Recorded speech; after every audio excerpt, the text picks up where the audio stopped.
আমরা মৃত্যুর ভয় করব না, আমরা মৃত্যুর ভয় করব না, কারণ মুসলমান মরে না, মুসলমান দুনিয়া থেকে বিদায় নেয় আর আল্লাহর জান্নাতের মধ্যে তারা প্রবেশ করে।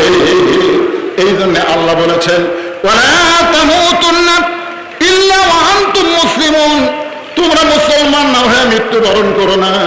মুসলমান হয়ে যদি আমরা মরতে চাই তাহলে আল্লাহর গোলামি ছাড়া কোনো উপায়, জোরে বলেন আল্লাহর গোলামি ছাড়া কোনো উপায় নাই।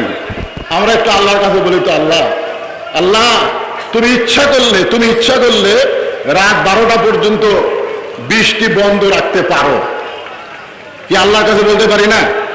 বলেন আল্লাহ এই কোরআনের জন্য, এই কোরআনের মাহফিলের জন্য বৃষ্টি দাও। আল্লাহর কাছে আমরা বলতে পারবো না বৃষ্টি বন্ধ করো। আল্লাহ এই কোরআনের মাহফিলের জন্য, কোরআনের উসিলায় আল্লাহ তুমি রাত 12টা পর্যন্ত অন্তত এই এলাকায় বৃষ্টি দিও না। এরকম একটা দোয়া কি করা যায় ভাইজান? বারবার আপনারা ওয়াজ শুনতেছেন এবং উপর দিকে খেয়াল করতেছেন, কারণ খেয়াল যদি চারিদিকে করেন তখন দেখবেন আসল জিনিস আপনারা বুঝতে পারবেন না। আসল জিনিস তো বোঝা লাগবে না?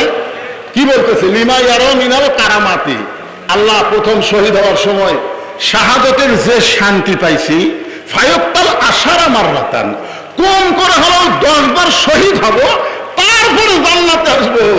এখন জান্নাতে থাকতে ভালো লাগে না, আমরা দুনিয়াতে আবার ফিরে যাবার চাই। তাহলে কি বুঝতেছেন? মুসলমানকে যে হত্যা করা হচ্ছে, এই মুসলমানেরা জান্নাতের মধ্যে গিয়েও শান্তি পাবে না। বুখারী শরীফের হাদিস অনুযায়ী আর একটা হাদিস আমি আপনাদের বলি, মান সাআলাল্লাহু তাআলা আশ-শাহাদাতা বিসিদিকিন বাল্লাগাহুল্লাহু মানাজিলা শুহাদা ওয়া মাতা আলা ফিরাশিহি। কেউ যদি আল্লাহ রাস্তায় শাহাদতের তামান্না নিয়ে এই কোরআনের দল করে, ধরে তখন কিসের দল করে? কথা বলেন না কেন, কিসের দল করে? কারণ যখন আপনি কোরআনের দল করবেন, আল্লাহর দল করবেন, ওয়ালা নাবলুওয়ান্নাকুম বিশাইইম মিনাল খাউফি ওয়াল জুই ওয়া নাকসিম মিনাল আমওয়ালি ওয়াল আনফুসি ওয়াস সামারাতি ওয়া বাশশিরিস সাবিরিন। আপনি যখন কোরআনের দল করবেন, কোরআনের আন্দোলন করবেন, বাংলাদেশের কোরআন দিয়া পার্লামেন্ট চলবে, সৎ লোকের শাসন চাবেন, তখন আল্লাহ তাআলা, আল্লাহ রাসূল বলতেছেন যে সেই ব্যক্তি যদি নিজের বিছনাতে মৃত্যুবরণ করে, সে ব্যক্তি কোথায়? নিজের বাল্লাগাহুল্লাহু মানাজিলা শুহাদা ওয়া মাতা আলা ফিরাশিহি, সে ব্যক্তি যদি নিজের বিছনায় মৃত্যুবরণ করে, হাসরের ময়দানে আল্লাহ তাআলা তাকে শহীদদের কাতারে দাঁড় করায় দিবে। তবে কষ্ট আছে না নাই?